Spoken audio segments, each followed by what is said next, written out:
যেটা শুনলে গায়ে কাঁটা দেবে, হৃদয় কেঁপে উঠবে এবং আল্লাহর মহত্ব সম্পর্কে নতুন করে উপলব্ধি হবে। এই ঘটনা শুধু অতীতের কোনো গল্প নয়, এই ঘটনা হলো আল্লাহ সুবহানাহু ওয়া তাআলার সেই মহান শক্তির প্রমাণ যা তিনি তার পবিত্র ঘর কাবাকে রক্ষা করতে প্রয়োগ করেছিলেন। আপনি কি কখনো ভেবে দেখেছেন ৬০,০০০ সৈন্য, ১৩টি বিশালাকায় যুদ্ধের হাতি এবং সেই সময়ের সবচেয়ে শক্তিশালী সেনাপতির মুখোমুখি দাঁড়িয়ে আছে একটি পাথরের ঘর? কোনো সৈন্য নেই, কোনো দেয়াল নেই, কোনো অস্ত্র নেই, শুধু কালো গিলাফে ঢাকা একটি চতুষ্কোণ ঘর যাকে আমরা কাবা শরীফ বলি। এই অসম যুদ্ধে কি হওয়ার কথা ছিল? স্বাভাবিক বিচারে তো কাবা মাটিতে মিশে যাওয়ার কথা ছিল, কিন্তু আল্লাহ তাআলার পরিকল্পনা আলাদা ছিল। তিনি দেখিয়ে দিলেন মানুষের শক্তি তার শক্তির কাছে কতটা তুচ্ছ। আজকের এই গল্পে আমি আপনাদের নিয়ে যেতে চাই সেই দিনে যেদিন আকাশ ঢেকে গিয়েছিল অদ্ভুত পাখির ঝাঁকে, যেদিন পৃথিবীর সবচেয়ে শক্তিশালী হাতি হাঁটু গেড়ে বসে পড়েছিল কাবার সামনে, এবং যেদিন একজন অহংকারী শাসকের দেহ জীবন্ত অবস্থাতেই পুঁছতে শুরু করেছিল। চলুন শুরু করি সেই মহাকাব্যিক ঘটনা। প্রথম অধ্যায়, ইয়েমেনের বুকে উচ্চাভিলাষের জন্ম। আজ থেকে প্রায় ১৫০০ বছরেরও বেশি আগের কথা। তখন ইয়েমেন স্বাধীন ছিল না। আফ্রিকার অন্যতম শক্তিশালী সাম্রাজ্য আবিসিনিয়া, যাকে আজকে আমরা ইথিওপিয়া বলি, সেই সাম্রাজ্যের অধীনে ছিল ইয়েমেন। আবিসিনিয়ার সম্রাট নাজাশী ছিলেন খ্রিস্টান ধর্মের অনুসারী এবং তিনি ইয়েমেনে তার প্রতিনিধি হিসেবে একজন গভর্নর নিয়োগ করেছিলেন। সেই গভর্নরের নাম ছিল আব্রাহা আল আশরাম। আব্রাহা ছিলেন একজন অসাধারণ মানুষ, তবে অসাধারণত্বের সাথে সাথে তার মধ্যে ছিল এক ভয়ঙ্কর অহংকার। তার শারীরিক গঠন ছিল বিশাল, যুদ্ধক্ষেত্রে তিনি ছিলেন অপরাজেয়।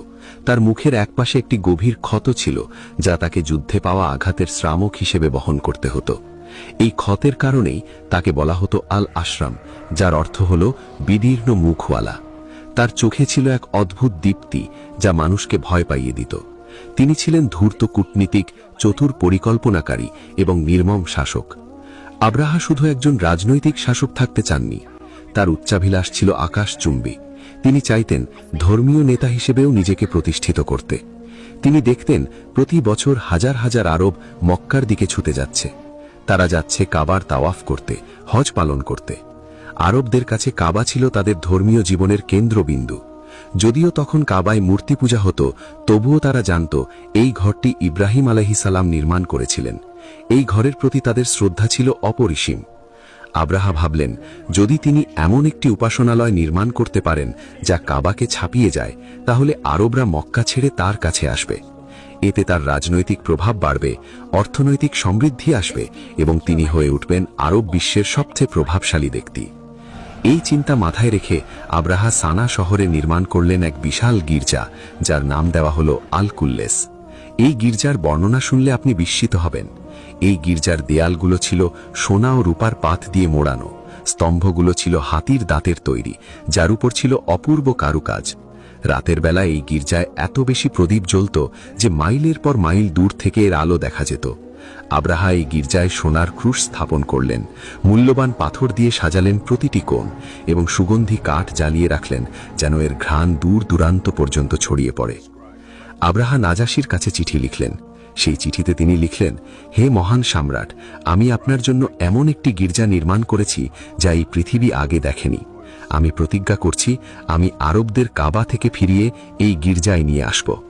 কিন্তু আব্রাহার এই স্বপ্ন স্বপ্নই রয়ে গেল। আরবরা এই চোখ ধাঁধানো গির্জার প্রতি কোনো আগ্রহ দেখালো না। তাদের হৃদয় ছিল কাবার সাথে বাঁধা এবং কোনো সোনার গির্জা সেই বন্ধন ছিন্ন করতে পারল না।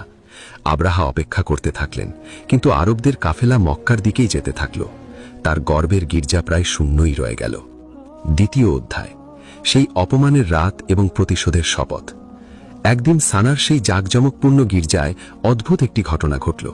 সকালবেলা যখন গির্জার রক্ষীরা ভেতরে প্রবেশ করল, তারা একটি ভয়াবহ দুর্গন্ধ পেল।